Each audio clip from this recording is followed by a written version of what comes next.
শীতকালের পরন্ত বিকেলে খোলা মাঠে বা বাড়ির ছাদে দাঁড়িয়ে ঝাঁক বেঁধে উড়ে যাওয়া পাখি নিশ্চয় দেখেছেন। এসব দল বেঁধে উড়ে চলা পাখির ভিন্ন ভিন্ন প্যাটার্ন নিশ্চয়ই আপনাকে মুগ্ধ করেছে। যদি করে থাকে তাহলে আপনার শৈশব কৈশোর নিশ্চিতভাবেই বলা যায় আনন্দমুখর ছিল। শীত এলেই প্রকৃতির এক অপূর্ব পরিবর্তন শুরু হয়। দূর সাইবেরিয়া, হিমালয় অঞ্চল, মধ্য এশিয়া আর ইউরোপের বরফে ঢাকা অঞ্চল থেকে হাজার হাজার মাইল পাড়ি দিয়ে একদল অতিথি আসে আমাদের দেশে। এরা প্রকৃতির বিস্ময়, শীতের পরিযায়ী পাখি। পরিযায়ী পাখি হলো সেই পাখি যারা বছরের নির্দিষ্ট সময় এক দেশ থেকে অন্য দেশে স্থানান্তরিত হয়। শীতের সময় উত্তরের দেশগুলোতে তীব্র ঠান্ডা পড়ে, বরফে ঢেকে যায় জলাশয়, খাবারের সংকট দেখা দেয়। এই পরিস্থিতিতে বেঁচে থাকার জন্য পাখিরা উড়ে আসে উষ্ণ অঞ্চলে, যার একটি গুরুত্বপূর্ণ গন্তব্য হলো বাংলাদেশ। এই দীর্ঘ ভ্রমণে পাখিরা যে যাত্রাপথ অনুসরণ করে তা তাদের পূর্বপুরুষদের অভিজ্ঞতা ও অভ্যাসের উপর নির্ভর করে। পরিযায়ী পাখিদের দীর্ঘ যাত্রা সম্পন্ন করতে সাহায্য করে তাদের অভ্যন্তরীণ নেভিগেশন সিস্টেম। বিজ্ঞানীরা মনে করেন পাখিদের মধ্যে একটি প্রাকৃতিক কম্পাস রয়েছে যা তাদের সঠিক দিক নির্দেশ করতে সক্ষম। পাখিরা তাদের যাত্রার পথে সূর্য, তারকা, চাঁদ এবং পৃথিবীর চৌম্বক ক্ষেত্রের সাহায্যে দিক নির্ধারণ করে।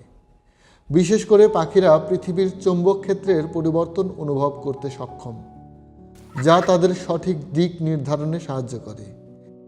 এই চৌম্বক ক্ষেত্র ব্যবহারের মাধ্যমে তারা তাদের যাত্রাপথের অভ্যন্তরীণ স্মৃতিকে কাজে লাগিয়ে সঠিক গন্তব্যে পৌঁছতে পারে। বাংলাদেশ নদীমাতৃক দেশ। এখানে আছে অসংখ্য হাওর, বিল, জলাভূমি ও চর। শীতকালে এসব জায়গায় পানির পরিমাণ কমে আসে, ফলে সহজেই পাওয়া যায় শামুক, ছোট মাছ, জলজ উদ্ভিদ ও পোকামাকড়।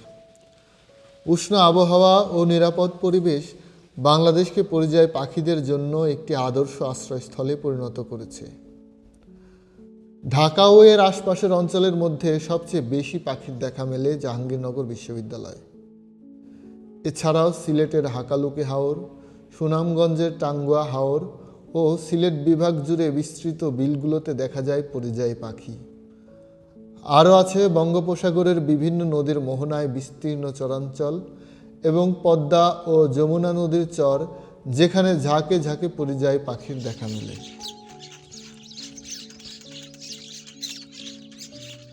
বাংলাদেশে প্রতি শীতে প্রায় 200 প্রজাতির পরিযায়ী পাখি আসে। হাঁস ও জলচরের মধ্যে উল্লেখযোগ্য হল পাতিহাঁস, বালিহাঁস, লেজহাঁস, পেরিহাঁস, চমাহাঁস, জলপিপি, রাজশরালি, পানকৌড়ি ইত্যাদি। ছোট পাখি ও অন্যান্যের মধ্যে আছে খঞ্জনা, চটক, মাঠচড়ুই, কসাই পাখি, গাংচিল, সারস, হরিয়াল, মানিকজোড়া, শামুককণা ও বিভিন্ন প্রজাতির বক। এসব পাখির বেশিরভাগই দল বেঁধে থাকতে পছন্দ করে। ঝাঁকে ঝাঁকে পাখি যখন নদীর পানিতে খেলা করে তখন এক অপরূপ মনোমুগ্ধকর পরিবেশ সৃষ্টি হয়। এরা সবাই শীতের শেষে আবার নিজ দেশে ফিরে যায়। পরিযায়ী পাখিরা সাধারণত অক্টোবর নভেম্বরে বাংলাদেশে আসে এবং মার্চ এপ্রিলে ফিরে যায়।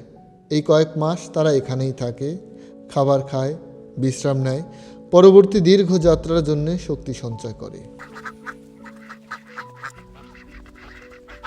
পরিযায়ী পাখি শুধু অতিথি নয়, তারা প্রকৃতির ভারসাম্য রক্ষাকারী।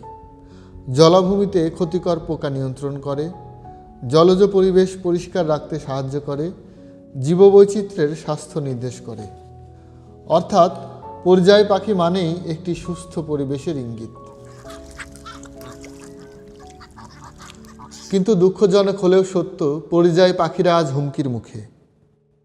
এসব পাখিরা যেহেতু ঝাঁক বেঁধে থাকে, তাই জাল পেতে শিকারীরা একসাথে অনেক পাখি শিকার করে ফেলতে পারে, যার ফলে এসব পাখিরা দিন দিন হুমকির মুখে পড়ছে। জাল, বিষটোপ ফাঁদ সহ বিভিন্নভাবে এসব পাখিদের শিকার করা যদি বন্ধ না হয়, তাহলে হয়তো কোনো এক সময় আসবে যখন শীত আসবে, কিন্তু এসব পাখি আর আমাদের দেশে আসবে না। অবৈধ শিকার, জলাভূমি ভরাট, দূষণ ও শব্দ দূষণের বিষয়ে জনসচেতনতা বাড়ানো ও প্রয়োজনে কঠোর আইনি পদক্ষেপ নেওয়ার এখনই সঠিক সময়। শীতের পরিযায়ী পাখি আমাদের দেশের সম্পদ, প্রকৃতির নীরব বার্তাবাহক।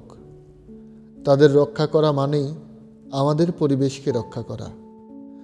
আমরা যদি আমাদের পরিবেশ রক্ষা করতে না পারি, তাহলে হয়তো আমাদের পরবর্তী প্রজন্ম এই ঝাঁকে ঝাঁকে উড়ে চলা পাখি আর দেখতে পাবে না। দেখতে পাবে না হ্রদের শান্ত জলকে অশান্ত করা হাঁসের দল, বিলের মাঝে দুই ডানা প্রসারিত করে রোদ পোহানো পানকৌড়ি।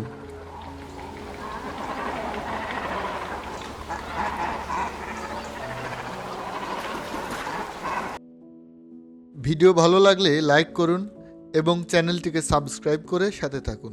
ধন্যবাদ।